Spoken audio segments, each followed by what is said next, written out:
will be performing A Mad Tea Party from Alice in Wonderland by Louis Carrol.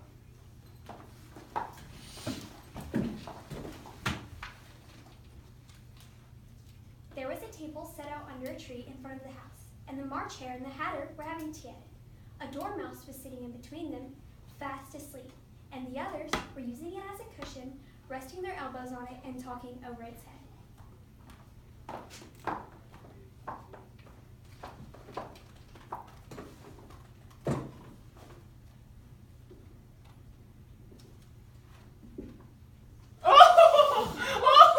Very uncomfortable for the dormouse, only as it's asleep. No room, no room. There's plenty of room. Have some wine. I don't see anyone. There isn't any. Then it wasn't very civil of you to offer it. It wasn't very civil of you to sit down without being invited. I didn't know it was your table. It's late for a great many more than 3. Your hair wants cutting. You should learn not to make personal remarks. It's very rude.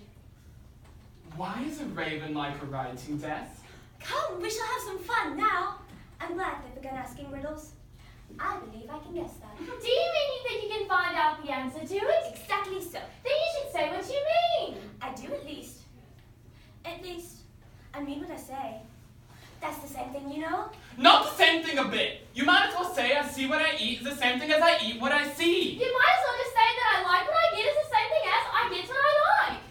You might as well say, I breathe but I sleep is the same thing as I sleep but I breathe.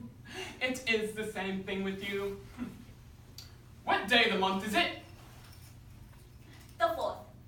2 days wrong. I told you butter wouldn't suit the works. It was the best butter. Yes, but some crumbs must have got in it as well. You shouldn't have put it in with the bread knife. It was the best butter, you know. Oh, What's a funny watch? It tells the day of the month and doesn't tell what o'clock it is.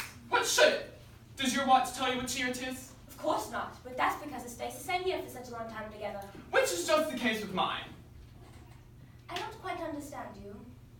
The dormouse is asleep again. Of course, just what I was going to remark myself. Have you guessed the riddle yet? No, I give it up. What's the answer? No. I haven't the slightest idea. Nora! I think you might do something better with the time than wasting and asking riddles that have no answers. If you time as well as I do, you won't talk about wasting it.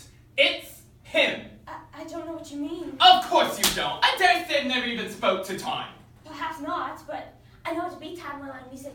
Ah, that accounts for it. He won't stand a beating.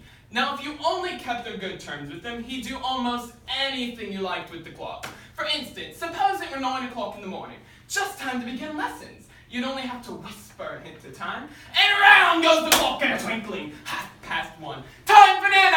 I only wish it was. That would be grand, certainly. But then, I shouldn't be hungry for it, you know? Well, not at first, perhaps. But you could keep it 1:30 for as long as you liked. Is that the way you manage?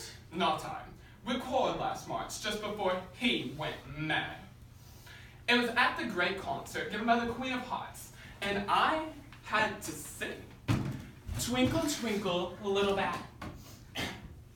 How I wonder where you're at. You know that song, perhaps? I've heard something like it. Well, it goes on in this way. Up above the world you fly, like a tea tray in the sky. Twinkle, twinkle. Twinkle, twinkle, twinkle. Well, I'd hardly finished the first verse when the Queen bawled out, "He's murdering the time! Off with his head!" How dreadfully savage! And ever since that, it won't do a thing I ask. It's always 6 o'clock now. Is that the reason so many tea things are put out here? Yes, that's it. We've no time to wash the things between whiles. Then you keep moving round, I suppose. Exactly so. As the things get used up. But what happens when you come to the beginning again? Suppose we change the subject. I'm getting tired of this. I bet the young lady tells us a story. I'm afraid I don't know one. Then the dormouse shall. Wake up, dormouse! I wasn't asleep. I heard every word you fellas were saying. Tell us a story. Yes, please do. And be quick about it. Oh, you'll be asleep again before it's done. Once upon a time, there were 3 little sisters, and their names were Elsie, Lacey, and Tilly, and they lived at the bottom of a well. What did they live on? They lived on treacle. They couldn't have done that, you know. They'd been ill. So they were, bottom of a well. Take some more tea. I've had nothing yet, so I can't take more. You mean you can't take less? It is very easy to take more than nothing. Nobody asked your opinion. Why did they live at the bottom of the well? It was a treacle well. There's no such thing. Shh. If you can't be civil, you better finish the story for yourself. No, please go on. I won't interrupt you again. I dare say there may be one. One indeed. And so, these three little sisters, they were learning to draw. What did they draw? They drew treacle. I want a clean cut. Let's all move one place on. But I don't understand. Where did they draw the treacle from? You can draw water out of a water well. So I should think you could draw a treacle out of a treacle well. Eh, stupid? But they were in the well! Of course they were. Well in. No! And so, these three sisters, they were learning to draw everything that begins with the letter M. Why with an M? Why not? With an M. Such as mousetrap, and the moon, and memory, and muchness. You know, you say things that are much of a muchness. Have you ever seen a drawing of a muchness? Really? Now you ask me? I don't think... Then you shouldn't talk.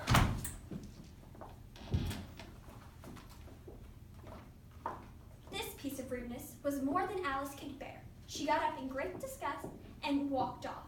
The dormouse fell asleep instantly, and neither of the others took the least notice of her going. Though she looked back once or twice, half hoping they'd call after her, the last time she saw them, they were trying to put the dormouse into a teapot.